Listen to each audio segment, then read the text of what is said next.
Hello friends, ಎಲ್ಲರೂ ನಮಸ್ಕಾರ. ಹೊಸ ಬೈಕ್ ಖರೀದಿಸಿದ ಬಳಿಕ ಬೈಕ್ ಕಂಪನಿ ಅಥವಾ ಡೀಲರ್ ಕಡೆಯಿಂದ ಗ್ರಾಹಕನಿಗೆ ನೀಡಲಾಗುವಂತಹ ಉಚಿತ ಬೈಕ್ ಸರ್ವಿಸಿಂಗ್ ಸೌಲಭ್ಯವನ್ನು ನಿಗದಿತ ಅವಧಿಯಲ್ಲಿ ಪಡೆದುಕೊಳ್ಳದಿದ್ದರೆ ವಾರಂಟಿ ಕ್ಲೇಮ್ ಮಾಡಿಕೊಳ್ಳಲಾಗುವುದು ಎಂದು ಬೆಂಗಳೂರು ನಗರ ಗ್ರಾಹಕರ ವ್ಯಾಜ್ಯಗಳ ಪರಿಹಾರ ವೇದಿಕೆ ಆದೇಶ ಮಾಡಿದೆ. ಹೌದು ಫ್ರೆಂಡ್ಸ್, ವಾರಂಟಿ ಅವಧಿಯಲ್ಲಿರುವಂತಹ ಕಾರಣ ಬೈಕ್ನ ದೋಷಪೂರಿತ ಸ್ಪೀಡೋಮೀಟರ್ ಬದಲಿಸಿಕೊಡುವಂತೆ ಬೈಕ್ ಡೀಲರ್ಗೆ ನಿರ್ದೇಶನ ನೀಡಬೇಕು ಎಂದು ಕೋರಿ ನಗರದ ಪ್ರವೀಣ್ ಎಂಬುವರು ಸಲ್ಲಿಸಿದ್ದ ಅರ್ಜಿಯನ್ನು ವೇದಿಕೆ ವಜಾಗೊಳಿಸಿದೆ. ಖಾಸಗಿ ಉದ್ಯೋಗಿಯಾಗಿರುವಂತಹ ಪ್ರವೀಣ್ 2022ರ ಆಗಸ್ಟ್ನಲ್ಲಿ ಯಮಹಾ ಬೈಕ್ ಖರೀದಿಸಿದರು. ಆದರೆ ಬೈಕ್ನ ಸ್ಪೀಡೋಮೀಟರ್ನಲ್ಲಿ ದೋಷ ಕಾಣಿಸಿಕೊಂಡ ಕಾರಣ ಬದಲಿಸಿಕೊಡುವಂತೆ ಡೀಲರ್ ಬಳಿ ಕೋರಿದ್ದರು. ಆದರೆ ಮನವಿಯನ್ನು ಡೀಲರ್ ತಿರಸ್ಕರಿಸಿದ ಕಾರಣ ಗ್ರಾಹಕರ ವೇದಿಕೆಗೆ ದೂರು ಸಲ್ಲಿಸಿದರು.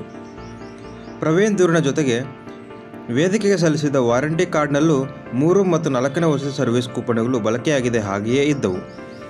ಕೇಬಲ್, ಎಲೆಕ್ಟ್ರಿಕ್ ವೈರಿಂಗ್, ಎಲೆಕ್ಟ್ರಿಕಲ್ ಸಾಮಗ್ರಿಗಳು ವಾರಂಟಿ ವ್ಯಾಪ್ತಿಗೆ ಬರುವುದಿಲ್ಲವಾದ ಕಾರಣ ಅರ್ಜಿದಾರ ಪರಿಹಾರ ಕೋರಲು ಆಗದು ಎಂದು ಅಭಿಪ್ರಾಯಪಟ್ಟ ವೇದಿಕೆ ಅರ್ಜಿಯನ್ನು ವಜಾಗೊಳಿಸಿದೆ.